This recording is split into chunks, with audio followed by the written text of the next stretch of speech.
Christopher Houston Carson, or Kit, was born in 1809 near Richmond, Kentucky, to his parents Lindsay Carson and Rebecca Robinson. During the westward expansion, he and his family moved from Kentucky and settled in Missouri. It was a dangerous time to live on the western front. Cabins were forted with tall stockades to offer better protection against frequent attacks from the Native Americans. When Carson was just 8 years old, tragedy struck his life when his father was killed by a limb that fell from a tree and struck him in the head as he was clearing a field.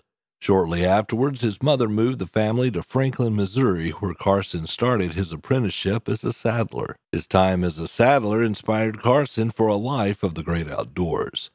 Many of the customers were trappers and traders setting out on the Santa Fe Trail, and their talk of adventure was sure to have made an impact on him. In 1826, Kit Carson ran away from his apprenticeship and joined a caravan of fur trappers, who took him to Santa Fe de Nuevo, Mexico. During the next 2 years, Kit served as a cook, translator, and wagon driver. At the age of 19, he began his life as a mountain man, where he joined Ewing Young on a trapping expedition to Arizona and California. He also worked for Jim Bridger and the Hudson Bay Company at different times. Along the way, Carson learned to speak French, Spanish, and with the many encounters with Native Americans, Carson also learned how to communicate in several of their languages. During this period as a trapper, Kit Carson gained a legendary reputation for his skills at tracking, scouting, and shooting. His reputation would draw the attention of John C. Fremont, and between 1842 to 1848, Kit Carson joined Fremont on 3 different expeditions to map the West. His experience as a mountain man would benefit the group immensely as he led them through the South Pass of the Rocky Mountains. Fremont praised Carson in his reports and helped spread his reputation throughout the West, making him one of the most famous mountain men of the time. The second expedition was a success as they visited the Great Salt Lake Valley in Utah and then to the Pacific Northwest. The third expedition turned out to be an eventful journey. Their destination was Sierra Nevada, California. At the time, California was still part of Mexico but had many American settlers. Fremont and Carson began to stir up the settlers into open revolt against the Mexican government. This would be known as the Bear Flag Revolt. The revolt was one of the many conflicts that eventually led the United States to declare war against Mexico. The rebellion was soon supported by the United States military. Kit Carson served as a guide under General Kearny during the Mexican-American War. Eventually, his service took him to Socorro, New Mexico, where one of Carson's best-known adventures occurred.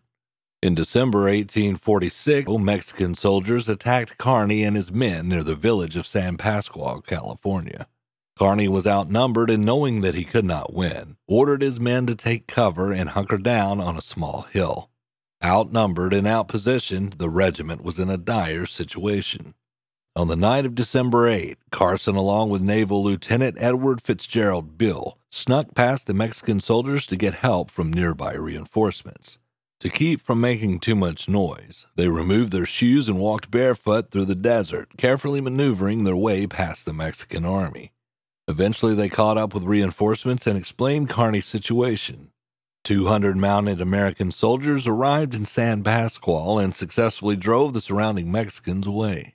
In 1861, when the Civil War broke out, Kit Carson resigned his position as an Indian agent and offered his service to the Union.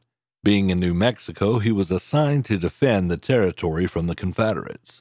No stranger to combat, and with his experience from the Mexican-American War, he was promoted to lieutenant colonel of the 1st New Mexico Volunteer Infantry and stationed at Fort Union near the northeast part of the territory. In 1862, fearful that the Confederates would move northwards up the Rio Grande, the Union military commander, Colonel Edward Canby, ordered Carson to assist in the defense and meet at Fort Craig. It didn't take long before the Confederate Army made their advance up the Rio Grande, and a battle ensued. Carson was ordered to defend the east bank of the Rio Grande and cover the Union's left flank. At one point during the battle, Carson led his men across the river up to 400 yards before orders to fall back caused him to retreat back to Fort Craig. Carson reported 1 member killed, 1 wounded, and 11 missing. This would be known as the Battle of Valverde. After some time, the Union Army successfully destroyed supply lines of the Confederate forces, ultimately forcing them to abandon their quest to take the New Mexico Territory and retreat back to Texas. At this point in American history, white settlers and Native Americans were both trying to understand how to best handle the many problems that arose from old and new worlds colliding, and Kit Carson found himself right in the middle of it all. Although Carson's battles with the Confederates were over, he still was in the service of the Union, and his new orders were to try to peacefully convince the native tribes to settle onto reservations. Unsurprisingly, he was met with much resistance. His next battle would be his last, when Carson was ordered to confront a combined group of Kiowa, Comanche, and Plains Indians who were conducting raids on local settlements. He was informed that the combined forces were near Adobe Walls, the ruins of an abandoned trading post and saloon. Carson's forces consisted of 260 cavalry, 75 infantry, and 72 Ute and Jicarilla Apache Army scouts. In addition, he had 2 mountain howitzers. As he made the march to Adobe Walls, the force came across a Kiowa village of about 176 lodges. Many of the Kiowa fled when they spotted Carson's forces and spread the alarm to their nearby allies. When Carson's forces finally arrived at Adobe Walls, he faced a force of over 3,000 Native Americans. He quickly ordered the men to use the ruins as shelter and ordered the howitzers to start shelling the enemy forces. The battle lasted about 4 to 5 hours before Carson's men ran low on ammunition and howitzer shells. He gave the order to retreat back to the Kiowa village. In an attempt to stop Carson from retreating, the Native Americans started fires in the dry grass. Kit Carson wisely started backburns to cancel out his enemy's fires and safely made his retreat. After this battle, Carson returned to New Mexico and officially ended his campaign against the Native Americans.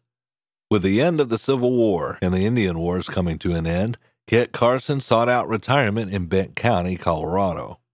In his final days, his wife lost her life, giving birth to their 8th child. This dealt a devastating blow to Carson, who passed away just a month later. This legend of the West's final words were reportedly, "Goodbye, friends. Adios, compadres."